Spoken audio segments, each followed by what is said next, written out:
സമത്വ മുന്നേറ്റ യാത്ര എന്നായിരുന്നു യാത്രയുടെ പേര്. അപ്പോൾ അങ്ങനെ മനുഷ്യന്മാരുടെ മുഴുവൻ സമത്വത്തെക്കുറിച്ച് പറയുന്നതിനിടയിലാണ് കോഴിക്കോട് ഒരു മാൻഹോളിൽ വീണ 2 തൊഴിലാളികളെ, ഇതര സംസ്ഥാന തൊഴിലാളികളെ രക്ഷിക്കാൻ വേണ്ടി ഇറങ്ങിയ നൗഷാദ് എന്ന് പറയുന്ന ഒരു ഓട്ടോറിക്ഷ ഡ്രൈവർ. അപ്പോൾ വലിയൊരു ത്യാഗമാണ് അയാൾ ചെയ്തത്. സ്വന്തം ജീവൻ അതിൽ നഷ്ടപ്പെടുകയാണ് ചെയ്യുന്നത്. അക്കാലത്ത് വലിയ വാർത്തയും അതെ, സംഭവമാണ്. അന്ന് ഉമ്മൻചാണ്ടി സർക്കാരായിരുന്നു ഭരിച്ചിരുന്നത്. അപ്പോൾ ആ ഭരിച്ചിരുന്ന ഉമ്മൻചാണ്ടി സർക്കാർ ഉടൻ തന്നെ അദ്ദേഹത്തിന് 10,00,000 രൂപ ഇത് കൊടുക്കുന്നു, ഒരു ധനസഹായമായി അദ്ദേഹത്തിൻ്റെ കുടുംബത്തിന് പ്രഖ്യാപിക്കുന്നു. അപ്പോൾ അന്ന് വെള്ളാപ്പള്ളി നടേശൻ പറയുന്നത്, ഈ കേരളത്തിൽ മുസ്ലിമായി ജനിച്ചാലേ കാര്യമുള്ളൂ എന്നാണിത് ബോധ്യപ്പെടുത്തുന്നത്. നമുക്കൊന്നും ഇത് കിട്ടില്ല എന്നുള്ള മട്ടിൽ വളരെ പ്രകോപനപരമായൊരു പ്രസ്താവന. അതും ഈ യാത്രയിൽ ഈ യാത്രയിൽ, സമത്വ മുന്നേറ്റ യാത്രയിലാണ് ഇത് പ്രഖ്യാപിക്കുന്നത്. അത് വലിയ വിവാദമായിരുന്നു. വെള്ളാപ്പള്ളി ഇത്തരത്തിൽ വലിയ രീതിയിൽ കേരളത്തിലെ മൊത്തം മുസ്ലിങ്ങളെയും അടച്ചാക്ഷേപിച്ചുകൊണ്ട് പ്രസ്താവനകൾ ഇറക്കുന്നു. മുസ്ലിങ്ങളെ പ്രതിക്കൂട്ടി നിർത്തുന്നു, മലബാറിനെ ഒറ്റപ്പെടുത്തിക്കൊണ്ട് തള്ളി മാറ്റി നിർത്താൻ ശ്രമിക്കുന്നു. ആ ഒരു മലബാറിനെ നിർത്തി ടച്ച് സ്റ്റോൺ ആക്കി നിർത്തിക്കൊണ്ട് മറ്റ് കേരളത്തിലെ ഇതര സ്ഥലങ്ങളെ, ഇതര ജില്ലകളെ, ഇതര വിഭാഗങ്ങളെ അഭിസംബോധന ചെയ്യാൻ വേണ്ടി ശ്രമിക്കുന്നു. മൊത്തത്തിലുള്ള ഒരു ഈഴവ സമൂഹത്തെ അഭിസംബോധന ചെയ്തുകൊണ്ട് വെള്ളാപ്പള്ളി പറയുന്നു, മലബാറിൽ നമ്മുടെ അവകാശങ്ങൾ മുഴുവൻ കൊള്ളയടിക്കപ്പെടുന്നു. ഇങ്ങനെയൊക്കെ പറയുന്ന വെള്ളാപ്പള്ളീനെ പരസ്യമായിട്ടും തള്ളിപ്പറയാൻ ഒന്ന് ശാസിക്കാൻ പോലും ആവാത്ത രീതിയിൽ എനിക്കൊന്ന് കഴിഞ്ഞ ദിവസം മുസ്ലിം വിരുദ്ധ പരാമർശം ഉന്നയിച്ച വെള്ളാപ്പള്ളിയോട് അത് അങ്ങനെയല്ല, വെള്ളാപ്പള്ളീനെ ഒന്ന് തിരുത്താൻ പോലും ഒരു ദിവസം എടുക്കേണ്ടി വന്നു CPM സംസ്ഥാന സെക്രട്ടറി MV ഗോവിന്ദൻ മാസ്റ്റർ. തിരുത്തിയിട്ടൊന്നുമില്ല. ഇല്ല, അപ്പോഴും മൃദുവായിട്ടാണ് അദ്ദേഹം അദ്ദേഹത്തിന്റെ പ്രസ്താവനകളുടെ ഉത്തരവാദിത്വം നമുക്ക് തലോടി ശാസിക്കുക എന്ന് പറയുന്നത് പോലെ. അത് ശരിയായില്ല എന്ന് കർശനമായി പറയാൻ ഇപ്പോഴും CPM നേതാക്കൾ തയ്യാറായിട്ടില്ല. മതേതരത്വവും ജനാധിപത്യവും വലിയ രീതിയിലുള്ള സാമുദായിക ഐക്യമൊക്കെ ഒരുപാട് നെഞ്ചോട് ചേർത്ത് വയ്ക്കുന്നവരാണ് മലയാളികളെന്നാണ് പറയപ്പെടാറ്. അങ്ങനെയുള്ളൊരു സംസ്ഥാനത്ത് ഇതിനൊക്കെ അപവാദം എന്ന നിലയിൽ കഴിഞ്ഞ ഏതാനും നാളുകളായി, എനിക്ക് തോന്നുന്നു ഒരു പതിറ്റാണ്ടോളമായിട്ട് SNDP യോഗം ജനറൽ സെക്രട്ടറി വെള്ളാപ്പള്ളി നടേശൻ വലിയ രീതിയിലുള്ള വിദ്വേഷ പരാമർശങ്ങളും അതോടൊപ്പം തന്നെ പ്രസ്താവനകളുമൊക്കെ ഇറക്കി ഇങ്ങനെ വിലസി നടക്കുകയാണ്. ഒരാളും അദ്ദേഹത്തെ നിയന്ത്രിക്കാനില്ല എന്നുള്ള രീതിയിലാണ് മുന്നോട്ട് പോകുന്നത്. എനിക്ക് തോന്നുന്നു ഈ SNDP യോഗത്തിൻ്റെ മുൻപുള്ള സംസ്ഥാന ഈ പറയുന്ന പോലെ നേതാക്കളെ അല്ലെങ്കിൽ ജനറൽ സെക്രട്ടറിമാരെ കൂടെ താരതമ്യം ചെയ്തുകൊണ്ടാണ് വെള്ളാപ്പള്ളിയെ നമുക്ക് ഒന്ന് പരിശോധിക്കാൻ കഴിയുകയെന്ന് തോന്നുന്നു. അതെ, ഇപ്പം വിനയ് പറഞ്ഞ പോലെ തന്നെ കേരളത്തിൻ്റെ ഒരു പാരമ്പര്യം, നമ്മളെപ്പോഴും പറയാറുള്ളൊരു കാര്യം, ഉത്തരേന്ത്യയെ പോലെയല്ല കേരളം, തമിഴ്നാടിനെ പോലെയല്ല കേരളം. കേരളം വളരെ വ്യത്യസ്തമായ ഒരു സ്ഥലമാണ്. ഇവിടെ മതസൗഹാർദ്ദമാണ് നിറഞ്ഞു നിൽക്കുന്നത്. വ്യത്യസ്ത വിഭാഗങ്ങൾ, സമുദായക്കാർ ഒരുപോലെ ഏകോദര സഹോദരങ്ങളെപ്പോലെ താമസിക്കുന്ന ഒരു സ്ഥലമാണ്. വസ്തുതയുമാണ്. കേരളത്തിൽ മറ്റ് സംസ്ഥാനങ്ങളെ അപേക്ഷിച്ച് നോക്കിയാൽ വിവിധ സമുദായങ്ങൾ, വിവിധ മതവിഭാഗങ്ങൾ ഒക്കെ തന്നെ ഒരു തികഞ്ഞ സാഹോദര്യഭാവത്തോടെ പ്രവർത്തിക്കുന്ന ഒരു സ്ഥലമാണ്. അതിനു വേണ്ടിയുള്ള വലിയ ശ്രമങ്ങൾ നടന്നിട്ടുണ്ട് കേരളത്തിൽ. ഇപ്പോൾ വലിയ ഈ നവോത്ഥാന പ്രസ്ഥാനങ്ങൾ എന്നൊക്കെ പറയുന്ന സംഘടനകൾ ഓരോ സമുദായങ്ങളിൽ നിന്നാണ് അത് ഉയർന്നു വന്നതെങ്കിൽ പോലും അതിൻ്റെ എല്ലാം പൊതുവായി ഉണ്ടായിരുന്നത് മനുഷ്യൻ നന്മയുണ്ടാകണം, മനുഷ്യൻ കൂടുതൽ പുരോഗതിയിലേക്ക് പോകണം, പരസ്പരം സഹോദരങ്ങളെ പോലെ പെരുമാറണം എന്നൊക്കെ ഉള്ളതായിരുന്നു. പ്രത്യേകിച്ച് ഈ ശ്രീനാരായണ പ്രസ്ഥാനം പോലുള്ള ഒരു സംഘടന, ശ്രീനാരായണ ഗുരുവിൻ്റെ ആശയങ്ങളും സംഘടനയും ഒക്കെ അതിനുവേണ്ടി വളരെയധികം പ്രവർത്തിച്ചിട്ടുണ്ട്. ഗുരു തന്നെ പുണർന്നു പെറുമെല്ലാം ഒരു ഇനമാം എന്നാണല്ലോ ഗുരുവിൻ്റെ തന്നെ സന്ദേശം. എല്ലാവരും ആത്മസഹോദരരല്ലോ എന്നാണ് പറയുന്നത്. ഒന്നിച്ച് മുന്നോട്ട് പോകുന്ന, ഒന്നായി കരുതുന്ന ഒരു സമൂഹത്തെ, ഗുരു അഭിസംബോധന ചെയ്തൊരു സമൂഹത്തെ, ഗുരുവിൻ്റെ ഒരു കാഴ്ചപ്പാടിനെ മുന്നോട്ട് കൊണ്ടുപോകാൻ ഉത്തരവാദിത്തപ്പെട്ട പ്രസ്ഥാനമായിട്ടാണല്ലോ കേരളത്തിലെ ഈ പ്രത്യേകമായ ഒരു സൗഹാർദ്ദവും സാഹോദര്യവും ഉണ്ടാക്കുന്നതിൽ വലിയ പങ്ക് വഹിച്ച ഒരു സംഗതിയാണ്. ഇപ്പോൾ അയ്യങ്കാളി പ്രസ്ഥാനമാണെങ്കിലും ഒരു പരിധിവരെ NSSൻ്റെ ഒക്കെ ആണെങ്കിൽ തന്നെ മനുഷ്യന് കുറച്ചുകൂടെ ഉയർന്ന തലത്തിലേക്ക് പോവുക, കുറച്ചുകൂടെ മെച്ചപ്പെട്ട ജീവിതം ഉണ്ടാകുക, കുറച്ചുകൂടെ സഹോദരമായി പെരുമാറുക, ഇതൊക്കെയാണ് ഉണ്ടായിരുന്നത്.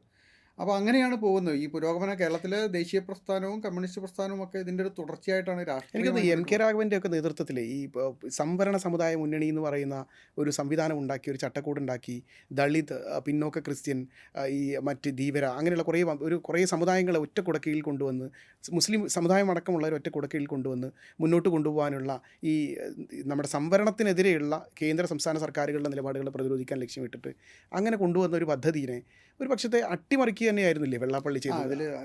അത് വേറൊരു തരത്തിലും കൂടെ പറയേണ്ടതാണ്. അതായത് ഇപ്പോൾ നമ്മൾ ആദ്യം പറഞ്ഞില്ലേ, ഈ എല്ലാവരും സഹോദരന്മാരാണ് എന്ന് പറഞ്ഞാൽ പോലും ഈ തുല്യാവകാശങ്ങളുടെ കാര്യത്തിൽ ചില പ്രശ്നങ്ങളുണ്ടായിരുന്നു, ഇപ്പോഴും നിലനിൽക്കുന്നുണ്ട്. അതായത് ദലിത്, പിന്നോക്ക, ആദിവാസി വിഭാഗങ്ങളുടെ, ന്യൂനപക്ഷ വിഭാഗങ്ങളുടെ പ്രാതിനിധ്യത്തിൻ്റെ പ്രശ്നത്തിൽ, അവകാശങ്ങളുടെ കാര്യത്തിൽ ചില പ്രശ്നങ്ങളുണ്ട്, ഇപ്പോഴും നിലനിൽക്കുന്നുണ്ട്. സവർണ വിഭാഗത്തിൽപ്പെടുന്ന ആളുകൾക്ക് അവരുടെ ജനസംഖ്യയെക്കാളും കൂടുതൽ വലിയ പ്രാതിനിധ്യം പല മേഖലകളിൽ ലഭിക്കുന്നുണ്ട്. അത് ഉദ്യോഗങ്ങളുടെ കാര്യത്തിലാണെങ്കിലും അധികാരത്തിൻ്റെ കാര്യത്തിലാണെങ്കിലും സമ്പത്തിൻ്റെ കാര്യത്തിലാണെങ്കിലും ഒക്കെ പ്രാതിനിധ്യം നിലനിൽക്കുന്നുണ്ട്. ഈ പ്രാതിനിധ്യക്കുറവിനെയാണ് ഒരു തരത്തിൽ ഈ സാഹോദര്യത്തെ ആശയം ഉറപ്പിച്ചു നിർത്താൻ ശ്രമിച്ച പിന്നോക്ക സംഘടനകളും ദലിത് സംഘടനകളുമൊക്കെ വേറൊരു തരത്തിൽ അവർ ഈ പ്രാതിനിധ്യത്തിന് വേണ്ടിയിട്ടുള്ള സമരം കൂടെ അവർ നടത്തിയിരുന്നു. അവിടെയാണ് ഈ സംവരണത്തിൻ്റെ പ്രാധാന്യം വരുന്നത്. സംവരണ വിരുദ്ധമായ വലിയ പ്രക്ഷോഭണങ്ങൾ ആദ്യം സവർണ, പ്രത്യേകിച്ച് NSS പോലുള്ള സംഘടനകളുടെ ഭാഗത്തു നിന്ന് നടന്നപ്പോൾ അതിനെ പ്രതിരോധിക്കാനായി ഈ ദലിത് പിന്നോക്ക വിഭാഗങ്ങളുടെ ഐക്യമാണ് പല ഘട്ടങ്ങളിലായി ഉണ്ടായിട്ടുള്ളത്. സംവരണത്തെ സംരക്ഷിക്കുക എന്നുള്ളതാണ് പൊതുവായി അവരെ യോജിപ്പിച്ചത്. അപ്പോൾ അത് ദലിതർ, പിന്നോക്കക്കാർ മാത്രമല്ല, ദലിതർ, അതുപോലെ തന്നെ ന്യൂനപക്ഷ ക്രിസ്ത്യൻസ്, ലത്തീൻ ഉൾപ്പെടെയുള്ള ക്രൈസ്തവരും മുസ്ലിങ്ങളും ഉൾപ്പെടെയുള്ള ആളുകൾക്ക് പൊതുവായി ബാധിക്കുന്ന ഒരു വിഷയമാണ് ഈ സാമൂഹിക നീതി നിഷേധം അല്ലെങ്കിൽ സംവരണത്തെ. ഈ വെള്ളാപ്പള്ളിയുടെ ഒരു എക്സിറ്റ്, ഈ ഒരു സംഘടനയിൽ നിന്നുള്ള വെള്ളാപ്പള്ളിയുടെ എക്സിറ്റും കൂടെ നമ്മൾ വെള്ളാപ്പള്ളി ഉണ്ടാക്കിയെടുത്തതല്ല ഇത് പല ഘട്ടങ്ങളിലായി ഈ ദലിത് പിന്നോക്ക വിഭാഗങ്ങൾ അവരുടെ സംഘടനകളിലൂടെ ഉണ്ടാക്കിയെടുത്തൊരു സംഗതിയാണ് ഈ സംവരണ സമുദായ മുന്നണി എന്ന് പറയുന്നത്. അപ്പോൾ അതിൻ്റെ ഒരു വലിയൊരു മുന്നേറ്റമായിരുന്നു യഥാർത്ഥത്തിൽ ഈ മണ്ഡൽ രാഷ്ട്രീയം, മണ്ഡൽ കമ്മീഷൻ റിപ്പോർട്ട് നടപ്പാക്കുമ്പോൾ, VP സിംഗ് സർക്കാർ 90കളിൽ നടപ്പാക്കുമ്പോൾ സംവരണത്തിനെതിരെ വീണ്ടും വലിയ പ്രക്ഷോഭങ്ങൾ നടക്കുന്നു, അഖിലേന്ത്യാ തലത്തിലുള്ള പ്രക്ഷോഭങ്ങൾ നടക്കുന്നു. അന്ന് ഈ സംഘടനകളെല്ലാം ഒരുമിച്ച് നിന്നുകൊണ്ട് അന്ന് VP സിംഗിന് വലിയ സ്വീകരണം കൊടുക്കുകയും ഈ മണ്ഡൽ കമ്മീഷൻ റിപ്പോർട്ട് നടപ്പാക്കണമെന്ന് ആവശ്യപ്പെട്ടുകൊണ്ട് അതിനെ VP സിംഗിനെ സംരക്ഷിക്കുക, അത് നടപ്പാക്കിയ VP സിംഗിനെ സംരക്ഷിക്കുക, സംവരണ വിരുദ്ധ സമരങ്ങളെ പരാജയപ്പെടുത്തുക എന്നുള്ളതിലേക്ക് വലിയൊരു ഐക്യമായി അത് മാറിയിരുന്നു. അത് വേറൊരു പൊളിറ്റിക്സായി തന്നെ മാറിയിരുന്നു. അത് മറ്റ് രണ്ട് മുന്നണികളെയും അസ്വസ്ഥപ്പെടുത്തുന്ന തരത്തിൽ, അന്ന് BJPക്കൊന്നും കാര്യമായ റോളില്ല കേരളത്തിൽ, അസ്വസ്ഥപ്പെടുത്തുന്ന തരത്തിലേക്ക് അതിൻ്റെ ഒരു വളർച്ച ഉണ്ടായിരുന്നു. അതിൻ്റെ ഒരു തുടർച്ചയിലാണ് ഈ വെള്ളാപ്പള്ളി നടേശൻ SNDP യോഗത്തിൻ്റെ നേതാവായി വന്ന 30 വർഷം മുമ്പ് നേതാവായി വന്നപ്പോൾ അതിന് മുമ്പുണ്ടായിരുന്ന അഡ്വക്കേറ്റ് MK രാഘവൻ, ഗുജറാത്ത് ഗവർണറായിരുന്ന KK വിശ്വനാഥൻ, പിന്നീട് ഡോക്ടർ KK രാഹുലൻ, ഇത്തരം ആളുകളൊക്കെയായിരുന്നു അതിനെ നയിച്ചിരുന്നത്. അതുപോലെ തന്നെ മുസ്ലിം ലീഗിൻ്റെ നേതാക്കന്മാരുണ്ടായിരുന്നു, മുസ്ലിം ജമായത്ത് കൗൺസിൽ പോലുള്ള സംഘടനകളുടെ ആളുകൾ, സുന്നി സംഘടനകൾ, അങ്ങനെ വിവിധ സംഘടനകളിൽ അവർ വ്യത്യസ്തമായ സംഘടനകളുടെ ഒരു ഐക്യമുന്നണിയായിരുന്നു. ധീവര സംഘടനകൾ, KPMSനെ പോലുള്ള സംഘടനകൾ, ഇങ്ങനെ വിശാലമായൊരു ഐക്യമുന്നണിയായിരുന്നു ഉണ്ടായിരുന്നത്. അതിനെ ഇവരെല്ലാം ഭയപ്പെട്ടു. അപ്പോൾ ഇതിൻ്റെ ഒരു വെള്ളാപ്പള്ളി നടേശൻ ആദ്യം ആ സംഘടനയുടെ നേതാവായിരുന്നു. SNDP യോഗമാണ് അതിനെ നയിച്ചിരുന്നത്, ഈ സംവരണ സമുദായ മുന്നണി. സ്വാഭാവികമായിട്ട് ആദ്യഘട്ടത്തിൽ ഇതിൻ്റെ നേതാവായി തന്നെ വെള്ളാപ്പള്ളി നടേശൻ മാറുകയും മുസ്ലിം ലീഗ് ഉൾപ്പെടെയുള്ള സംഘടനകളും മുസ്ലിം സംഘടനകളൊക്കെ വളരെ സൗഹാർദ്ദത്തിലാണ് പോയിക്കൊണ്ടിരുന്നത്. ശരിക്കും വെള്ളാപ്പള്ളിയുടെ ഒരു നിലപാട് മാറ്റം ഉണ്ടല്ലോ. വെള്ളാപ്പള്ളി ഇപ്പോൾ സ്വീകരിച്ചിട്ടുള്ള നിലപാട് ഒരു പുതിയ കാര്യമല്ല എന്നുള്ളതാണ് നമ്മൾ ഇതിൽ നിന്ന് മനസ്സിലാക്കേണ്ടത്. കാരണം ഒരു കാലഘട്ടത്തിൽ ഈ സംവരണ സമുദായ മുന്നണി പൊളിക്കുന്ന, സംവരണ സമുദായ മുന്നണിക്ക് തുരങ്കം വിൽക്കുന്ന ആ മൊമെൻറ്റ് തൊട്ടിട്ട്, അല്ലെങ്കിൽ അവിടെ മുതൽ, അതിന് മുമ്പ് വെള്ളാപ്പള്ളി നടേശൻ ഇങ്ങനെ ഒരു പ്രതിനിധി സ്ഥാനത്തേക്ക് വരാതിരുന്നത് കൊണ്ട് നമുക്കറിയില്ല, അവിടെ മുതൽ വെള്ളാപ്പള്ളി നടേശൻ ഈ പണി തുടങ്ങിയിട്ടുണ്ട് അല്ലേ? ആ പണി തുടങ്ങിയെന്ന് പറയാൻ ശരിയാണ്, തുടങ്ങിയിട്ടുണ്ട്. തുടങ്ങിയതിന് ഒരു രാഷ്ട്രീയ സാഹചര്യം കൂടെ ഉണ്ട്. അതായത് മണ്ഡൽ കമ്മീഷൻ റിപ്പോർട്ടിന് ശേഷം, ബാബറി മസ്ജിദ് തകർത്തതിനും ശേഷം ദേശീയ രാഷ്ട്രീയത്തിൽ വലിയ മാറ്റങ്ങളുണ്ടായി എന്ന് പറഞ്ഞാൽ, അതുവരെ കോൺഗ്രസും കോൺഗ്രസ് വിരുദ്ധ പ്രതിപക്ഷവും എന്ന നിലയിൽ നിന്ന് BJP ഒരു പ്രധാനപ്പെട്ട പാർട്ടിയായി മാറുന്നു. അതുപോലെ തന്നെ ഈ ബാബറി മസ്ജിദ് തകർത്തതോടുകൂടി ഹിന്ദുത്വ രാഷ്ട്രീയം ഇന്ത്യ മുഴുവൻ ശക്തി പ്രാപിക്കുന്നു. അപ്പോൾ ഈ ഒരു ഘട്ടത്തിൽ അവർ അഖിലേന്ത്യാ തലത്തിൽ ഈ ഹിന്ദുത്വ രാഷ്ട്രീയത്തെ വ്യാപിപ്പിക്കാൻ വേണ്ടി വലിയ ശ്രമം നടത്തുന്നുണ്ട്. അപ്പോൾ അത് കേരളം അവർക്ക് എപ്പോഴും ഒരു ബാലികേറാമല്ലായിരുന്നു. കേരളവും തമിഴ്നാടുമാണ്, പ്രത്യേകിച്ച് സാമുദായിക ഐക്യം. കേരളത്തിൽ, തമിഴ്നാട്ടിലാണെങ്കിൽ ദ്രാവിഡ പ്രസ്ഥാനം. അപ്പോൾ ഈ ദ്രാവിഡ പ്രസ്ഥാനത്തിന് ഒരു തരത്തിലും ഈ ഹിന്ദുത്വവാദികൾക്ക് കോംപ്രമൈസ് ചെയ്ത് പോകാൻ കയറാൻ പറ്റാത്തൊരു സ്ഥലമാണ്, ഇപ്പോഴും അങ്ങനെ തന്നെയാണ്. അപ്പോൾ ഈ ഇവിടെ ഇടതുപക്ഷവും UDFും ആണെങ്കിലും ഈ രണ്ട് മുന്നണികളും ഇവർക്ക് പ്രവേശനം കൊടുക്കാത്ത തരത്തിൽ രാഷ്ട്രീയമായി ഇവരെ പിടിച്ചു നിർത്തിയിരിക്കുക. മാത്രമല്ല, കേരളത്തിൻ്റെ ഒരു ജനസംഖ്യാപരമായ പ്രശ്നങ്ങൾ, ഇനി ഹിന്ദു കമ്മ്യൂണിറ്റിയിൽ ഏറ്റവും വലിയ കമ്മ്യൂണിറ്റി എന്ന് പറയുന്നത് ഈഴവ സമുദായം. അല്ല, അവിടെയും ഈ വെള്ളാപ്പള്ളി നടേശനെ കുറിച്ച് പറയാതെ പോകാൻ വയ്യ. കാരണം ഈ അതിലേക്ക് തന്നെയാണ് ഞാൻ പറഞ്ഞത്. അതെ. അപ്പോൾ ഈ വെള്ളാപ്പള്ളി നടേശൻ, അപ്പോൾ ഇതിന് വേണ്ടിയിട്ട് കേരളത്തിലേക്ക് കടന്നു കയറാൻ, ദക്ഷിണേന്ത്യ അവർക്ക് കടന്നു കയറാൻ പറ്റാത്തൊരു സ്ഥലമായി നിൽക്കുന്നൊരു ഘട്ടത്തിലാണ് കേരളത്തിലേക്ക് കടന്നു കയറാനുള്ള വഴി അന്വേഷിക്കുക. അപ്പോൾ അത് വിജയിക്കണമെങ്കിൽ കേരളത്തിലെ ഈഴവരെയും ദലിത് കമ്മ്യൂണിറ്റിയെയും പിടിച്ചാൽ മാത്രമേ ഹിന്ദുക്കളെ മുഴുവൻ പിടിക്കാൻ പറ്റുള്ളൂ. എങ്കിൽ മാത്രമാണ് വേറെ ഏതെങ്കിലും വിഭാഗത്തെ, ക്രിസ്ത്യാനികളെയൊക്കെ പിടിച്ചിട്ട് അധികാരത്തിലെത്താൻ പറ്റുള്ളൂ. അങ്ങനെ ഹിന്ദുത്വ രാഷ്ട്രീയം സജീവമായൊരു ഘട്ടത്തിലാണ് ഈ വെള്ളാപ്പള്ളി നടേശൻ ഈ ആദ്യ സംവരണ സമുദായ മുന്നണി എന്ന് പറയുന്ന ദലിത് പിന്നോക്ക ന്യൂനപക്ഷ ഐക്യത്തിൽ നിന്ന് മാറിയിട്ട് ഈ മുസ്ലിം ലീഗിനെയൊക്കെ തള്ളി പറഞ്ഞിട്ട് ഞങ്ങൾക്കൊന്നും മുസ്ലിം ലീഗ് ഉത്തരവാദിത്തം ഏറ്റെടുക്കാൻ തയ്യാറാവുന്നില്ല, അങ്ങനെയല്ലായിരുന്നു. അതെ, മുസ്ലിം ലീഗ് ഞങ്ങളുടെ അവകാശങ്ങൾക്ക് വേണ്ടി മുസ്ലിം ലീഗ് ഒന്നും ചെയ്യുന്നില്ല എന്ന് പറഞ്ഞിട്ട് മുസ്ലിം ലീഗിൻ്റെ തലക്കിട്ടിട്ട് ഈ സംവരണ സമുദായ മുന്നണിയെ ഇവർ കയ്യൊഴിയാണ്. പിന്നീടുള്ള ഇതെന്ന് പറഞ്ഞാൽ ഈ ഹിന്ദുത്വ രാഷ്ട്രീയത്തിൻ്റെ ഒരു തള്ളിച്ചയോടൊപ്പം ആ ഒരു ഓളത്തിൽ പോകുന്ന വെള്ളാപ്പള്ളിയാണ് ഇതിൽ ആ സമയത്ത് പറയേണ്ട ഒരു കാര്യം കൂടി ഇല്ലേ? കാരണം എം കെ രാഘവൻ അടക്കമുള്ള ആളുകൾ നിലനിന്നിരുന്ന ഈ SNDPയുടെ തലപ്പത്ത് ഒരു കാലഘട്ടത്തിൽ ഈ ഹിന്ദുത്വ സംഘടന, പ്രത്യേകിച്ച് സംഘപരിവാർ സംഘടനകൾ ഈ ബാബറി മസ്ജിദ് പൊളിക്കാൻ വേണ്ടിയിട്ടുള്ള അങ്ങോട്ട് രഥയാത്രയും ശിലായാത്രയൊക്കെ നടക്കുന്ന സമയത്ത് രാമൻ ഞങ്ങളുടെ ദൈവമല്ല എന്ന് പ്രഖ്യാപിച്ച നേതാക്കൾ SNDPക്ക് ഉണ്ടായിരുന്നു. അങ്ങനെ പ്രഖ്യാപിച്ച് സഹോദരനയ്യപ്പനൊക്കെ അത് ആ, മദൻമോഹൻ അങ്ങനെ മാളവ്യ വന്നപ്പോൾ പറഞ്ഞ ഒരാളാണ്. പരസ്യമായിട്ട് അങ്ങനെ പ്രഖ്യാപിച്ച് മുന്നോട്ട് പോയിട്ടുള്ള നേതാക്കളുള്ള ഒരു സംഘടനയുടെ പാരമ്പര്യം. അതേ സംഘടന പിന്നീട് ഈ പ്രസ്ഥാനത്തിൽ നിന്ന് പുറത്തു വരുന്നു. നമ്മൾ നേരത്തെ പറഞ്ഞ പോലെ സംവരണ സമുദായ മുന്നണിയിൽ നിന്ന് പുറത്തു വരുന്നു. തൊട്ട് പിന്നാലെ ഇവർ പോയി കയറുന്നത് ഇവരുമായിട്ടുള്ള ഐക്യമാണ്. NSSുമായി ഒരു ഐക്യം ഉണ്ടാക്കാൻ വേണ്ടി ശ്രമിക്കുന്നു. നായരിയുടെ ഐക്യം ഉണ്ടാക്കി കൊണ്ടുവരാൻ ശ്രമിക്കുന്നു. ആ ഐക്യത്തിൻ്റെ ഒരു ട്രാക്കിൽ നിന്ന് മാറുന്നതിൻ്റെ പിന്നാലെയാണ് വെള്ളാപ്പള്ളി നടേശൻ വീണ്ടും മുസ്ലിം സമുദായത്തെ എന്തോ ഒരു പ്രതിക്കൂട്ടിൽ നിർത്തിക്കൊണ്ട് അവരാണ് മൊത്തത്തിൽ ഞങ്ങളുടെ അവകാശങ്ങൾ ചോർന്നെടുക്കുന്നത്, ഞങ്ങൾക്ക് ഒന്നും തരുന്നില്ല, ഞങ്ങളുടെ അവകാശങ്ങൾ മുഴുവൻ കട്ടെടുക്കുന്ന, മോഷ്ടിക്കുന്ന, പിടിച്ചു പറിക്കുന്ന അത്യഗ്രഹികളായിട്ടുള്ള ഒരു കൂട്ടം. രണ്ട് കാരണങ്ങളുണ്ടെന്ന് എനിക്ക് തോന്നുന്നത്. ഒന്ന്, ഈ പറഞ്ഞ പോലെ ഹിന്ദുത്വ രാഷ്ട്രീയത്തിൽ കടന്നു വരാനുള്ള ഒരു വഴി ഒരുക്കി കൊടുക്കുക. രണ്ട്, അങ്ങനെ ഒരു രാഷ്ട്രീയം കേരളത്തിൽ സജീവമാണെങ്കിൽ അതിൻ്റെ നേതൃത്വത്തിലേക്ക് വരിക. ഇപ്പോൾ BDJS എന്ന പാർട്ടി ഉണ്ടാക്കുന്നത് അങ്ങനെയാണ്. BDJS എന്ന പാർട്ടി ഉണ്ടാക്കിയപ്പോൾ നമ്പൂതിരി മുതൽ നായടി വരെ. അപ്പോൾ അങ്ങനെ BJPക്ക് ഒറ്റയ്ക്ക് കഴിയാത്തത് ഞങ്ങൾ കൂടി നടത്താൻ പോകുന്നു. അപ്പോൾ BDJS ഈഴവരുടെയും ഒരു വിഭാഗം ദലിതരുടെയും പുലയ KPMSൻ്റെ ഒരു വിഭാഗം കൂടെ അതിനോട് അതിൻ്റെ യാത്രക്കിടയിൽ വെച്ചല്ലേ അദ്ദേഹം, അതിന് മുമ്പുള്ള യാത്രക്കിടയിൽ വെച്ച നൗഷാദിനെതിരെ വലിയ രീതിയിലുള്ള അതെ സമത്വ മുന്നേറ്റ യാത്ര എന്നായിരുന്നു യാത്രയുടെ പേര്. അപ്പോൾ അങ്ങനെ മനുഷ്യന്മാരുടെ മുഴുവൻ സമത്വത്തെക്കുറിച്ച് പറയുന്നതിനിടയിലാണ് കോഴിക്കോട് ഒരു മാൻഹോളിൽ വീണ 2 തൊഴിലാളികളെ, ഇതര സംസ്ഥാന തൊഴിലാളികളെ രക്ഷിക്കാൻ വേണ്ടി ഇറങ്ങിയ നൗഷാദ് എന്ന് പറയുന്ന ഒരു ഓട്ടോറിക്ഷ ഡ്രൈവർ. അപ്പോൾ വലിയൊരു ത്യാഗമാണ് അയാൾ ചെയ്തത്. സ്വന്തം ജീവൻ അതിൽ നഷ്ടപ്പെടുകയാണ് ചെയ്യുന്നത്. അക്കാലത്ത് വലിയ വാർത്ത. അതെ, അന്ന് ഉമ്മൻചാണ്ടി സർക്കാരായിരുന്നു ഭരിച്ചിരുന്നത്. അപ്പോൾ ആ ഭരിച്ചിരുന്ന ഉമ്മൻചാണ്ടി സർക്കാർ ഉടൻ തന്നെ അദ്ദേഹത്തിന് 10 ലക്ഷം രൂപ ഇത് കൊടുക്കുന്നു, ഒരു ധനസഹായമായി അദ്ദേഹത്തിൻ്റെ കുടുംബത്തിന് പ്രഖ്യാപിക്കുന്നു. അപ്പോൾ അന്ന് വെള്ളാപ്പള്ളി നടേശൻ പറയുന്നത്, ഈ കേരളത്തിൽ മുസ്ലിമായി ജനിച്ചാലേ കാര്യമുള്ളൂ എന്നാണിത് ബോധിപ്പിക്കുന്നത്, നമുക്കൊന്നും ഇത് കിട്ടില്ല എന്നുള്ള മട്ടിൽ വളരെ പ്രകോപനപരമായൊരു പ്രസ്താവന. അതും ഈ യാത്രയിൽ സമത്വ മുന്നേറ്റ യാത്രയിലാണ് ഇത് പ്രഖ്യാപിക്കുന്നത്. അത് വലിയ വിവാദമായിരുന്നു. മാറിയെന്ന് മാത്രമല്ല, അന്ന് ഈ വെള്ളാപ്പള്ളി നടേശൻ ഈ പറഞ്ഞതിനെതിരെ രംഗത്ത് വന്ന ഒരാൾ ഇന്ന് അദ്ദേഹത്തിൻ്റെ തോളിൽ കൈയിട്ട് നടക്കുന്ന പിണറായി വിജയനായിരുന്നു. രണ്ടാമത്തെ ആളാണ്. അദ്ദേഹം മരിക്കുന്നവരെ ശക്തമായി സച്ചിദാനന്ദനായിരുന്നു. പാർട്ടി ഒറ്റക്കെട്ടായി തന്നെ എതിർത്തിരുന്നു. കൊള്ളപ്പലിശക്കാരനായ വെള്ളാപ്പള്ളിയെ ചേർത്തിലെത്തിയത് ഷൈലോക്ക് വരെ. മൈക്രോ ഫിനാൻസ് തട്ടിപ്പ് അദ്ദേഹം പറഞ്ഞതാണ്. അപ്പോൾ എന്തായാലും ഇതിനെ അന്ന് വളരെ ശക്തമായി എതിർക്കുകയുണ്ടായി.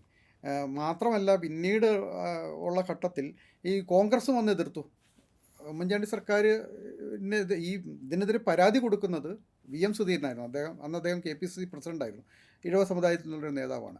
അപ്പോൾ അദ്ദേഹം കൊടുത്ത പരാതിയുടെ അടിസ്ഥാനത്തിൽ വെള്ളാപ്പള്ളി നടേശനെതിരെ ഒരു കേസെടുക്കുന്നുണ്ട്. ഉമ്മൻചാണ്ടി സർക്കാരും അന്ന് വളരെ സ്ട്രോങ് ആയി പറഞ്ഞു ഒരു കേസെടുക്കുന്നു. അപ്പോൾ ഇവർ രണ്ടുപേരും വെള്ളാപ്പള്ളി എതിർക്കാനുള്ള ഒരു കാരണം BJP പിടിച്ചുകൊണ്ട് ഒരു പുതിയ രാഷ്ട്രീയം കേരളത്തിലേക്ക് കടത്തിക്കൊണ്ടുവരാൻ ശ്രമിക്കുന്നു എന്നുള്ള നിലയ്ക്കായിരുന്നു ഇവർ രണ്ടു കൂട്ടരും എതിർത്തത്. അവരുടെ രാഷ്ട്രീയ അസ്തിത്വത്തിന് ഭീഷണിയാവും എന്നുള്ളൊരു തോന്നൽ അന്ന് അവർക്ക് പെട്ടു. എന്തായാലും അന്ന് രണ്ടു കൂട്ടരും ഒരുപോലെ എതിർത്തു. പക്ഷേ ഈ സമയത്തൊക്കെ വെള്ളാപ്പള്ളിക്കെതിരെ ഇത്തരം കേസുകൾ രജിസ്റ്റർ ചെയ്യപ്പെടുന്നു. ഇപ്പോൾ അവസാനം മുസ്ലിം സമുദായത്തിനെതിരെ വെള്ളാപ്പള്ളി നടത്തിയിട്ടുള്ള വളരെ ഹീനമായ അധിക്ഷേപങ്ങൾക്കൊടുവിൽ മലപ്പുറത്ത് ആർക്കെതിരെ പറഞ്ഞു എന്നുള്ളതിന് കൃത്യമായ തെളിവില്ല എന്ന് പറഞ്ഞ് പോലീസ് ആ കേസ് മാറ്റിവെക്കുന്നു.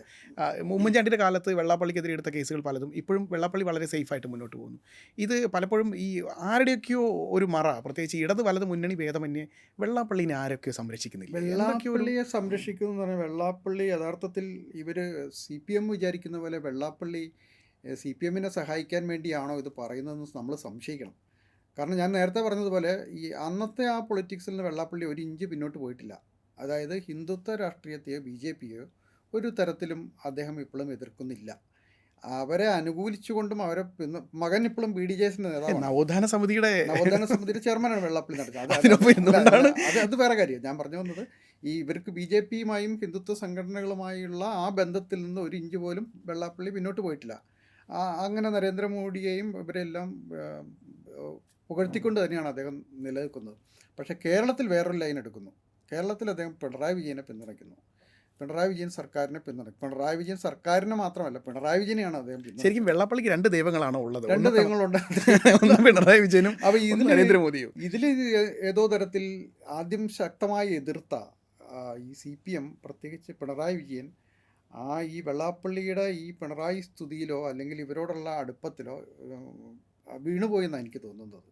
അതായത് ഇവർ മുസ്ലിങ്ങളെ എതിർക്കുന്നു, മുസ്ലിം ലീഗിനെ എതിർക്കുന്നു. ഇപ്പോൾ കേരളം നമുക്കറിയാം, യു ഡി എഫിൻ്റെ പ്രധാനപ്പെട്ട ശക്തി എന്ന് പറയുന്നത് വടക്കൻ ജില്ലകളിലേക്ക് മുസ്ലിം ലീഗാണ്. കോൺഗ്രസിനേക്കാളും ശക്തമായി. ഇതിനകത്തെ ഒരു ഒരു ഒരു പ്രശ്നമില്ലേ? ഈ വെള്ളാപ്പള്ളി ഇത്തരത്തിൽ വലിയ രീതിയിൽ കേരളത്തിലെ മൊത്തം മുസ്ലിങ്ങളെയും അടച്ചാക്ഷേപിച്ചുകൊണ്ട് പ്രസ്താവനകൾ ഇറക്കുന്നു. മുസ്ലിങ്ങളെ പ്രതിക്കൂട്ടി നിർത്തുന്നു, മലബാറിനെ ഒറ്റപ്പെടുത്തിക്കൊണ്ട് തള്ളി മാറ്റി നിർത്താൻ ശ്രമിക്കുന്നു. ആ ഒരു മലബാറിനെ നിർത്തി ടച്ച് സ്റ്റോൺ ആക്കി നിർത്തിക്കൊണ്ട് മറ്റ് കേരളത്തിലെ ഇതര സ്ഥലങ്ങളെ, ഇതര ജില്ലകളെ, ഇതര വിഭാഗങ്ങളെ അഭിസംബോധന ചെയ്യാൻ വേണ്ടി ശ്രമിക്കുന്നു. മൊത്തത്തിലുള്ള ഒരു ഈഴവ സമൂഹത്തെ അഭിസംബോധന ചെയ്തുകൊണ്ട് വെള്ളാപ്പള്ളി പറയുന്നു, മലബാറിൽ നമ്മുടെ അവകാശങ്ങൾ മുഴുവൻ കൊള്ളയടിക്കപ്പെടുന്നു. ഇങ്ങനെയൊക്കെ പറയുന്ന വെള്ളാപ്പള്ളിനെ പരസ്യമായിട്ടും തള്ളിപ്പറയാൻ ഒന്ന് ശാസിക്കാൻ പോലും ആവാത്ത രീതിയിൽ എനിക്കൊന്ന് കഴിഞ്ഞ ദിവസം മുസ്ലിം വിരുദ്ധ പരാമർശം ഉന്നയിച്ച വെള്ളാപ്പള്ളിയോട് അത് അങ്ങനെയല്ല, അല്ല വെള്ളാപ്പള്ളിനെ ഒന്ന് തിരുത്താൻ പോലും ഒരു ദിവസം എടുക്കേണ്ടി വന്നു CPM സംസ്ഥാന സെക്രട്ടറി MV ഗോവിന്ദൻ മാസ്റ്റർ. തിരുത്തിയിട്ടൊന്നുമില്ല. ഇല്ല, അപ്പോഴും മൃദുവായിട്ടാണ് അദ്ദേഹം അദ്ദേഹത്തിന്റെ പ്രസ്താവനകളുടെ ഉത്തരവാദിത്വം നമുക്ക് തലോടി ശാസിക്കുക എന്ന് പറയുന്നത് പോലെ. അത് ശരിയായില്ല എന്ന് കർശനമായി പറയാൻ ഇപ്പോഴും CPM നേതാക്കൾ തയ്യാറായിട്ടില്ല. എനിക്ക് തോന്നുന്നു ഞാൻ നേരത്തെ പറഞ്ഞു തോന്നുന്ന പോലെ ഹിന്ദുത്വ രാഷ്ട്രീയത്തിൻ്റെ ഒരു കോടാലിക്കൈയായിട്ടാണ് വെള്ളാപ്പള്ളി നടേശൻ കേരളത്തിൽ പ്രവർത്തിക്കുന്നത്. അങ്ങനെ ആ കോടാലിക്കൈയായി പ്രവർത്തിക്കുന്ന വേറൊരു കഥയുണ്ട്. കോടാലിക്കൈ എന്ന് പറയുമ്പോൾ വേറൊരു കഥയുണ്ട്. അതായത് നമ്മളെല്ലാം ഒരുപാട് കാലമായി കേൾക്കുന്നൊരു കഥയാണ്. ഈ ഒരു ക്ഷേത്രം ഉണ്ടാക്കാൻ വേണ്ടിയിട്ട് പണ്ട് ഈ കൈവാൾ കൊണ്ടായിരുന്നു അറക്കുന്നത്, ഈർച്ചവാൾ. ഈർച്ചവാൾ. അപ്പോൾ അത് അന്ന് ക്ഷേത്രത്തിനുണ്ടാക്കാൻ വേണ്ടിയിട്ട് മരത്തിനെ ഇങ്ങനെ അറക്കുന്നു, രണ്ടുപേരിൽ നിന്ന് അറക്കുന്നു, ഈ തൊഴിലാളികളിൽ നിന്ന് അറക്കുന്നു. അങ്ങനെ ഉച്ചയായപ്പോഴത്തേക്ക് ഒരു ഭക്ഷണം കഴിക്കാൻ പോകണം. അപ്പോൾ അങ്ങനെ അവർ ഭക്ഷണം കഴിക്കാൻ വേണ്ടി ഉച്ചയായപ്പോൾ പോകും. എന്ത് ചെയ്യും എന്ന് വെച്ചാൽ പകുതി അറുത്ത് വെച്ചിരിക്കുക, മരം പകുതി അറുത്ത് വെച്ചിരിക്കുക. അപ്പോൾ അതിൻ്റെ ഇടയിൽ ഒരു ആപ്പ് തിരുകിയിട്ട് ഈ തൊഴിലാളികൾ ഭക്ഷണം കഴിക്കാൻ പോവുകയാണ്. ഒരു കാട്ടിനകത്താണ്. അപ്പോഴത്തേക്കും കുറച്ച് കുരങ്ങന്മാർ വരുന്നു. ആ കുരങ്ങന്മാർ അവിടെ നിന്ന് കളിക്കുന്നു. ഒരു കുരങ്ങൻ എന്ത് ചെയ്യുന്നു വെച്ചാൽ ഈ അറുത്ത് വെച്ചിരിക്കുന്ന തടിയുടെ പുറത്ത് കയറി കളിക്കാൻ തുടങ്ങി. അപ്പോൾ പുള്ളി കൗതുകം കൊണ്ട് ഈ ആപ്പ് വലിച്ചു ഊരി. പക്ഷേ ആ ആപ്പ് വലിച്ചൂരിയപ്പോൾ സംഭവിച്ചതെന്നാൽ ഈ കുരങ്ങൻ്റെ വാല് ഈ മുറിച്ച് വെച്ച മരത്തിൻ്റെ ഇടയിലേക്ക് പോയി അതിൽ പെട്ടു. ഊരിയെടുക്കാൻ പറ്റാത്ത അവസ്ഥയിലാണ് ഈ കുരങ്ങൻ്റെ വാല് പെട്ടത്. ആ കുരങ്ങൻ അതിൽ പെട്ട് കിടക്കുമായിരുന്നു. യഥാർത്ഥത്തിൽ ഇപ്പോൾ കേരളത്തിലെ ഈ CPMൻ്റെ സ്ഥിതി അതാണെന്നാണ് എനിക്ക് തോന്നുന്നത്. കാരണം BJP പകുതി അറുത്ത് വെച്ച ഒരു മരത്തിൻ്റെ ഇടയിലേക്ക് ഇവർ കൊണ്ട് വാലിട്ട് വെള്ളാപ്പള്ളിയെ തള്ളാനും വയ്യ. വെള്ളാപ്പള്ളി ഇനി തള്ളാൻ പറ്റില്ല. കാരണം ഇനി വെള്ളാപ്പള്ളിയെ തള്ളിയാൽ സംഭവിക്കുന്നത് ഈ പറയുന്ന ഈഴവ സമുദായത്തിനെതിരെ CPM വന്നു. വെള്ളാപ്പള്ളിക്ക് ഒരു രക്തസാക്ഷി പരിവേഷം കിട്ടാൻ സാധ്യതയുണ്ടല്ലേ? ഇവർ തള്ളിയാൽ അത് സാധ്യത. ഇനി അത് സമുദായത്തിൽ വിജയിക്കുമെന്നറിയില്ല. നേരത്തെ ഉണ്ടായിരുന്ന ഒരു പ്രഭാവം പാരഡി പാട്ടുകളൊക്കെ പാടുന്ന വെള്ളാപ്പള്ളി നടേശൻ ദൈവമായി ഇപ്പം ഇത് നമ്മളത് ഇതായിട്ട് പറഞ്ഞെങ്കിലും യഥാർത്ഥത്തിൽ ഇത് സാമൂഹികമായി വലിയൊരു പ്രശ്നം തന്നെയാണ്. അതൊരു കാരണം നമ്മൾ ആ തുടക്കത്തിൽ പറഞ്ഞ പോലെ സമുദായ സൗഹാർദ്ദത്തിനുണ്ടാക്കുന്ന ഒരു വലിയ വിള്ളൽ അത് ചെറുതല്ല. അതിപ്പം പല നേതാക്കന്മാർ ഉണ്ടാക്കിയിട്ടില്ല. അപ്പോൾ CPM മനസ്സിലാക്കേണ്ട ഒരു സത്യം കൂടിയില്ലേ? വെള്ളാപ്പള്ളിക്കെതിരെ SNDP ഈ യോഗത്തിൽ തന്നെ പല വിഭാഗങ്ങളുടെ നേതൃത്വത്തിൽ വെള്ളാപ്പള്ളിയുടെ നിലപാടുകളെ പ്രതിരോധിച്ച് പല രീതിയിലുള്ള മുന്നേറ്റങ്ങൾ വരുന്നുണ്ട്. അപ്പം വെള്ളാപ്പള്ളിയെ എതിർത്ത് നിന്ന ആളുകളാണ് തെരഞ്ഞെടുപ്പുകളിലൊക്കെ ജയിച്ചിട്ടുള്ളത്. ഒന്ന് VM സുധീരനെ തോൽപ്പിക്കുമെന്ന് പറഞ്ഞു. അദ്ദേഹം വലിയ ഭൂരിപക്ഷത്തിൽ ആലപ്പുഴയിൽ നിന്ന് ജയിച്ചു. ഇത് പറഞ്ഞു വരുമ്പോൾ ഒരു ഷിഫ്റ്റ് കൂടി ഉണ്ട് ഇതിനകത്ത്. ഈ ഷിഫ്റ്റിന് കാരണമാവും ഇതൊക്കെ നടക്കുമ്പോഴും ആരും വെള്ളാപ്പള്ളിയുടെ ഈ പറയുന്ന പ്രസ്താവനകൾക്കെതിരെയല്ലേ വരുന്നത്. അതിനകത്തെ സാമ്പത്തിക തിരിമറികൾക്കും വെള്ളാപ്പള്ളിയുടെ നേതൃത്വത്തിലുള്ള മറ്റ് അനധികൃത ഇടപെടലുകളൊക്കെ ചൂണ്ടിക്കാണിച്ചുകൊണ്ടാണ് ഈ ഷിഫ്റ്റുകളൊക്കെ ഉണ്ടാകുന്നത്. ഈ പറഞ്ഞ ഈഴവ സമുദായത്തിൽ ആരും വെള്ളാപ്പള്ളിയുടെ ഈ പ്രത്യേകിച്ച് SNDP യോഗത്തിൽ ആരും, ഈഴവ സമുദായത്തിൽ ഞാൻ പറയുന്നില്ല, കാരണം ഈഴവ സമുദായത്തിലുള്ള എല്ലാവരും വെള്ളാപ്പള്ളിയുടെ സംഘടനയിൽ അംഗങ്ങളാണെന്ന വിശ്വാസം എനിക്കില്ല. സംഘടനയിൽ അംഗങ്ങളായിരിക്കാം, പക്ഷേ ഈ പറയുന്ന വെള്ളാപ്പള്ളി സമുദായ സംഘങ്ങൾക്ക് അങ്ങനെ ഒരു പ്രത്യേകതയുണ്ട്. സമുദായ സംഘടനകൾ ഒരു കെട്ടുറപ്പുള്ള ഒരു സംഗതിയാണ്. പക്ഷേ ആ സമുദായ സംഘടനകളുടെ ഓരോ ശാഖകളിലും ഒക്കെ അവർ ഓരോ ആവശ്യങ്ങൾ അവിടെ ഒരാൾ പോലും ഈ വെള്ളാപ്പള്ളിയുടെ അദ്ദേഹം പറഞ്ഞത് ഒരു സംഘടനയ്ക്ക് അങ്ങനെ ഒരു സംവിധാനമുണ്ട്. പക്ഷേ ഇനി അത് മാറണമെന്നുണ്ടെങ്കിൽ തെരഞ്ഞെടുപ്പിലൂടെ അദ്ദേഹത്തെ പുറത്താക്കേണ്ടി വരും. ഇപ്പോൾ ഈ നമ്മൾ ആലോചിക്കുന്ന ഒരു കാര്യം, 30 വർഷക്കാലമായി ഒരു സംഘടനയുടെ നേതാവായി ഒരാൾ ഇരിക്കുന്നത് അഭിമാനിക്കാൻ പറ്റുന്ന ഒരു കാര്യമാണ്. നമ്മളിപ്പോൾ ജനാധിപത്യത്തിൻ്റെ ഒരു കാലത്താണല്ലോ ജീവിക്കുന്നത്. അപ്പം ഒരു ടേം അല്ലെങ്കിൽ 2 ടേം കഴിഞ്ഞാൽ മാറിക്കൊടുക്കുക എന്നുള്ളതാണ് ജനാധിപത്യത്തിൽ സംഭവിക്കേണ്ട ഒരു കാര്യം. അപ്പം 30 വർഷം തുടർച്ചയായി ഒരു സമുദായ നേതാവായിരുന്ന ഒരാൾ, അയാൾ ആ സമുദായത്തിലൊരു ഏകാധിപതിയെ പോലെ പ്രവർത്തിക്കുന്നുണ്ടാകാം. അത് പല ഘട്ടങ്ങളിലും അങ്ങനെ പ്രവർത്തിച്ചിട്ടുണ്ട്. അങ്ങനെ പ്രവർത്തിക്കുന്ന ഒരാൾ 30 വർഷം ഇരുന്നു എന്നുള്ളത് ആഘോഷിക്കപ്പെടേണ്ട ഒരു കാര്യമായി വെള്ളാപ്പള്ളി നടേശനോ SNDP യോഗത്തിനോ തോന്നിയേക്കാം. പക്ഷേ അതൊരാഘോഷമാക്കി എടുക്കണമെന്നൊരു സർക്കാരിനും ഒരു പാർട്ടിക്കും തോന്നണമെന്നില്ല. അവരുടെ അവസ്ഥ എന്തായിരിക്കും? CPM ഒരു സർക്കാർ പരിപാടിയാക്കി മാറ്റി. CPM ഔദ്യോഗികമായി സർക്കാർ പരിപാടിയാക്കി. ആദ്യത്തെ 30 വർഷത്തെ സ്വീകരണത്തെ മാറ്റി. പിന്നീട് നടന്ന അല്ല പരിപാടികളിലെല്ലാം അവിടെയും സി പി എമ്മിൻ്റെ ഒരു സന്ധിചേലുണ്ട്. വെള്ളാപ്പള്ളി ഈ 30-ാം ആ വാർഷികം സ്റ്റേജിൽ ഇരുന്നു കൊണ്ടാണ് ഈ പറയുന്ന മലപ്പുറത്തെക്കുറിച്ചും മുസ്ലിങ്ങൾക്കെതിരെയുമുള്ള അതിന് മുമ്പ് വെള്ളാപ്പള്ളി നടത്തിയൊരു പരാമർശമുണ്ട്. പരാമർശമുണ്ട്. ആ പരാമർശത്തിൽ ഇരുട്ടിലായിരുന്ന വെള്ളാപ്പള്ളിനെ ഒന്ന് വെളിച്ചത്തേക്ക് കൊണ്ടുവരാൻ വേണ്ടി വെള്ളാപ്പള്ളി INL നേതാക്കന്മാരെ വിളിക്കുന്നു, അവരുടെ തോളിൽ കൈയിടുന്നു. അപ്പോൾ ഞാൻ പറഞ്ഞത് ഇതിങ്ങനെ ഇവർക്ക് അപ്പോൾ അത് ഈ CPM യഥാർത്ഥത്തിൽ കാണിക്കുന്നത് അതൊരു രാഷ്ട്രീയമായി ഇനിയിപ്പം നേരത്തെ പറഞ്ഞതുപോലെ നേട്ടമുണ്ടാകുമെന്ന് പ്രതീക്ഷിക്കുന്നുണ്ടാവാം. ഈഴവ സമുദായത്തിൽ നിന്ന് ബി ജെ പിയിലേക്ക് പോയ ഇടതുപക്ഷ വോട്ടുകൾ വെള്ളാപ്പള്ളിയിലൂടെ തിരിച്ചു പിടിക്കാം എന്നുള്ളൊരു കണക്കുകൂട്ടൽ അവർക്ക് ഉണ്ടാകാം. അത് ശരിയോ തെറ്റോ ആകട്ടെ. അത് സാധ്യതയില്ല എന്ന് കഴിഞ്ഞ പഞ്ചായത്ത് തെരഞ്ഞെടുപ്പ് തെളിയിക്കുകയും ചെയ്തു. മാത്രമല്ല കക്ഷത്തിലുണ്ടായിരുന്ന മുസ്ലിം വോട്ടുകൾ പോയി കിട്ടി. വടക്കൻ ജില്ലകളിൽ നിന്ന് കാര്യമായി പോവുകയും ചെയ്തു. അപ്പോൾ അത് ഈ രണ്ട് തരത്തിലാണ്. ഒന്ന്, ഇവർ തമ്മിൽ യോജിക്കുന്ന ഒരു സംഗതി എന്ന് പറഞ്ഞാൽ മുസ്ലിം വിരുദ്ധ ക്യാമ്പയിനാണ് ഇവർ ഈ CPM അല്ലെങ്കിൽ LDF കുറച്ച് കാലമായി കേരളത്തിൽ നടപ്പാക്കിക്കൊണ്ടിരിക്കുന്നത്. പ്രത്യേകിച്ച് ജമാഅത്ത് ഇസ്ലാമിയെ പോലെയുള്ള ആളുകളെ ഇസ്ലാമിയെ കേന്ദ്രീകരിച്ച ജമാഅത്ത് ഇസ്ലാമി വളരെ ചെറിയൊരു സംഘടനയാണ്. അതിന് വലിയ സമുദായത്തിൽ വലിയ സ്വാധീനമൊന്നുമില്ല. അപ്പോൾ അവരുടെ കണക്കുകൂട്ടൽ രണ്ട് തരത്തിലായിരുന്നു. ഒന്ന്, ഈ ഹിന്ദു വോട്ടുകൾ ഇതോടെ സമാഹരിച്ചെടുക്കാം, മുസ്ലിം വിരുദ്ധ പ്രചാരണം നടത്തിയിട്ട് ഹിന്ദു വോട്ടുകൾ സമാഹരിച്ചെടുക്കാം എന്നുള്ളൊരു കണക്കുകൂട്ടൽ ഉണ്ടായിരുന്നു. രണ്ടാമത്, ജമാഅത്തിന് എതിരായിട്ടുള്ള മുസ്ലിം കമ്മ്യൂണിറ്റിയിൽ മിക്കവാറും വിഭാഗങ്ങളും ജമാഅത്തെ ഇസ്ലാമിക്ക് എതിരായി നിൽക്കുന്നവരാണ്. ശരിക്കും ഈ ജമാഅത്ത് ഇസ്ലാമി എന്ന് പറയുന്നത് ചെറിയൊരു സംഘടന, വളരെ നാമമാത്രമായ ആളുകളുള്ള ഒരു സംഘടനയെ ഒരു മൊത്തം കേരളത്തിലെ വലുതാക്കി കാണിച്ചിട്ട് ഒരു വലിയ ഭീഷണിയായി കാണിച്ചിട്ട്, പക്ഷെ അതിൽ ആ സമുദായം വീണില്ല. കാരണം ആ ഇവർ നടത്തുന്നതിന് സമാന്തരമായി തന്നെയാണ് വെള്ളാപ്പള്ളി നടേശൻ ഈ പറയുന്ന പോലുള്ള ഒരു ക്യാമ്പയിൻ, മുസ്ലിം വിരുദ്ധ ക്യാമ്പയിൻ നടത്തുന്നത്. ഞാൻ പറയുന്നതെല്ലാം ലീഗിനെതിരെയാണ്, അല്ലാതെ മുസ്ലിങ്ങൾക്കെതിരെയല്ല. എൻ്റെ മുസ്ലിം കണക്ക് നോക്കുന്നത് മുസ്ലിമാണ്, എനിക്ക് ഒരുപാട് മുസ്ലിം സഹോദരന്മാരുമായി ബന്ധമുണ്ട് എന്നൊക്കെ പറഞ്ഞാലും സമുദായത്തിന് അതിന് ഒരു വലിയ ഭീഷണിയായി തന്നെയാണ്. CPM ഇപ്പോഴത്തെ രാഷ്ട്രീയത്തിൽ വളരെ വലിയ വെള്ളാപ്പള്ളിയുടെ സ്വാധീനം ഉണ്ടാവില്ലേ? അതാ ഞാൻ പറഞ്ഞത്, അത് രണ്ടുപേരും കൂടെ ചേർന്ന് പോകുന്നുണ്ട്. അത് രാഷ്ട്രീയമായി നേട്ടമുണ്ടാക്കാമെന്ന് CPM ഉണ്ട്. പക്ഷേ അത് നേട്ടം ഉണ്ടാകുന്നില്ല എന്ന് കഴിഞ്ഞ പഞ്ചായത്ത് തെരഞ്ഞെടുപ്പൊന്നും തെളിയിച്ചു. അതിനു മുമ്പുള്ള ലോക്സഭാ തെരഞ്ഞെടുപ്പൊക്കെ തെളിയിച്ചു. മാത്രമല്ല, കഴിഞ്ഞ തെരഞ്ഞെടുപ്പുകളിൽ, ലോക്സഭാ തെരഞ്ഞെടുപ്പുകളിൽ പുള്ളി തുഷാർ വെള്ളാപ്പള്ളിക്ക് വേണ്ടിയും ശോഭാ സുരേന്ദ്രന് വേണ്ടിയും പ്രവർത്തിക്കുകയും ചെയ്തിട്ടുണ്ട്. അതാണ് CPM-നോടൊപ്പം നിൽക്കുമ്പോഴും നവോത്ഥാന സമിതി ചെയർമാനായി ഇരിക്കുമ്പോഴും ഒക്കെ തന്നെ ഇതാണ്. നവോത്ഥാന സമിതി എന്ന് പറയുന്നത് എനിക്കൊന്ന് മലപ്പുറത്ത് നോമ്പ് കാലത്ത് ഒരിറ്റ് വെള്ളം കിട്ടാനില്ല എന്നുള്ള അതൊക്കെ അവർ സ്ഥിരമായി പ്രചരിപ്പിക്കുന്ന വെള്ളാപ്പള്ളിക്ക് തൊട്ട് പിന്നാലെയാണ് അപ്പോൾ ഇത് സംഭവിച്ചത് ഞാൻ പറഞ്ഞു വന്നതെന്ന് വെച്ചാൽ, ഇത് വെള്ളാപ്പള്ളി നടേശൻ്റെ ഒരു പ്രശ്നം മാത്രമല്ല, മറിച്ച് ഈ പറയുന്ന ഇവർ നടത്തുന്ന ഒരു ക്യാമ്പയിൻ ഈ കേരളത്തെ പോലെ, നേരത്തെ പറഞ്ഞതുപോലെ കേരളത്തെ പോലെ സൗഹാർദ്ദത്തിലും സാഹോദര്യത്തിലും ഒക്കെ കഴിയുന്ന ഒരു സമൂഹത്തിലുണ്ടാക്കുന്ന വലിയ ആഘാതമാണ്. അതായത് ആളുകളെ പരസ്പരം ഭിന്നിപ്പിക്കുക, സമുദായത്തിൻ്റെ പേരിൽ ഭിന്നിപ്പിക്കുക, ഞങ്ങൾക്കൊന്നും തന്നില്ല, അവരെല്ലാം കൊണ്ടുപോകുന്നു എന്നൊക്കെ പറയുന്ന ഈ ഹിന്ദുത്വവാദികൾ കുറച്ച് കാലമായി കേരളത്തിൽ പ്രചരിപ്പിക്കുന്ന നരേഷനെ, ആ നുണകളെ ഏറ്റെടുക്കുകയും അത് സമൂഹത്തിൽ വലിയ തോതിലുള്ള ഭിന്നിപ്പുകളും പിളർപ്പുകളൊക്കെ ഉണ്ടാക്കുന്നതാണ് പ്രശ്നം. അതാണ് യഥാർത്ഥത്തിൽ നമ്മൾ ഗൗരവമായിട്ട് കണ്ടത്. രാഷ്ട്രീയമായി എല്ലാ മുതലെടുപ്പുകളും അതിനേക്കാളൊക്കെ ഉൾപ്പെടെ. അപ്പോൾ അത് ഇടതുപക്ഷം പോലുള്ള ഒരു പാർട്ടി, ഇടതുപക്ഷം പോലെ ഒരു മുന്നണി ഇതിന് കൂട്ടുനിൽക്കുന്നു എന്നുള്ളതാണ് വലിയ പ്രശ്നം ആയി മാറിയിരിക്കുന്നത്. മാത്രമല്ല, മറുവശത്ത് UDF-ഉം ഇതിനെ ശക്തമായി തുറന്നു കാണിക്കാൻ പലപ്പോഴും തയ്യാറായിട്ടില്ല. അപ്പോൾ VD സതീശനെ പോലുള്ള ആളുകൾ പലപ്പോഴും പറയാറുണ്ടെങ്കിലും ശക്തമായി എതിർക്കാൻ അവരും തയ്യാറാകുന്നില്ല എന്നുള്ളൊരു പ്രശ്നം. BJP സംസ്ഥാന അധ്യക്ഷൻ്റെ ഒരു പ്രസ്താവന കൂടെ നമ്മൾ ഈ അവസരത്തിൽ സൂചിപ്പിക്കേണ്ടതുണ്ടെന്ന് തോന്നുന്നു. അദ്ദേഹം കഴിഞ്ഞ ദിവസം പറഞ്ഞത് കോൺഗ്രസും BJP-യും തമ്മിലാണ് കേരളത്തിൽ മത്സരം എന്നാണ്. അതായത് CPM-നെ നള്ളിഫൈ ചെയ്തുകൊണ്ടാണ് അദ്ദേഹം മുന്നോട്ട് പോകുന്നത്. അതായത് സാമുദായികമായി ഒരു വിഭജനം പൂർത്തിയായിരിക്കുന്നു, ഞങ്ങൾക്ക് കൃത്യമായിട്ട് ഇത് കോൺഗ്രസിനെ നേരിടാനുള്ള സാമുദായികമായ പിന്നെ ഒരു കേരളത്തിൽ ചിലവാകുമെന്നുള്ള കാര്യം സംശയമാണ്. കാരണം കഴിഞ്ഞ തദ്ദേശ ഭരണ തെരഞ്ഞെടുപ്പിലൊക്കെ തിരുവനന്തപുരത്തൊഴികെ 2 മുനിസിപ്പാലിറ്റികൾ ഭൂരിപക്ഷം ഇല്ലെങ്കിലും ഭരിക്കാനും കഴിഞ്ഞു. കുറച്ച് പഞ്ചായത്തുകൾ കിട്ടിയതിനപ്പുറത്തേക്ക് BJPക്ക് ഒരു കോൺഫിഡൻസ് വരുന്നുണ്ടെന്നുള്ളതാണ് അത് പറയാം. അത് സ്വാഭാവികമായിട്ടും തെരഞ്ഞെടുപ്പ് അടുത്ത് വരുമ്പോൾ മൂന്നാമത്തെ ഒരു മുന്നണിയായി ആ മുന്നണിക്ക് നേതൃത്വം കൊടുക്കുന്ന പാർട്ടിക്ക് ഉണ്ടാവുക എന്നുള്ളത് വളരെ സ്വാഭാവികമാണ്. അപ്പോൾ അതിൽ വലിയ അർത്ഥമില്ല. പക്ഷേ സമൂഹത്തിൽ തെരഞ്ഞെടുപ്പിൽ എന്ത് നേട്ടം BJP ഉണ്ടാക്കിയാലും ഇല്ലെങ്കിലും ഈ സമൂഹത്തിൽ വലിയ അകൽച്ച ഉണ്ടാക്കുന്നു എന്നുള്ളതാണ് ഇവരൊക്കെ നടത്തുന്നത്. ഇത് PC ജോർജും പണ്ട് ചെയ്തിട്ടുള്ള കാര്യമാണ്. ഈ പറയുന്ന നേരത്തെ വെള്ളാപ്പള്ളി നടേശനൊക്കെ ചെയ്ത അതേ കാര്യം, ലവ് ജിഹാദ് എന്ന് പറയുന്ന ഒരു വ്യാജ പ്രചാരണം. എനിക്ക് തോന്നുന്നു കേരളത്തിൽ ആദ്യമായിട്ട് ലവ് ജിഹാദ് വലിയ രീതിയിൽ പ്രൊപ്പഗേറ്റ് ചെയ്തൊരു സാമുദായിക നേതാവ് വെള്ളാപ്പള്ളിയാണ്. അവർ ഒരു ക്രിസ്ത്യൻ സംഘടനയുടെ ഇതിൽ നിന്നും ഹൈന്ദവ കേരളം എന്നുള്ള ഒരു വെബ്സൈറ്റിൽ നിന്നൊക്കെയാണ് ഇതെല്ലാം പ്രചരിപ്പിക്കപ്പെട്ടത്.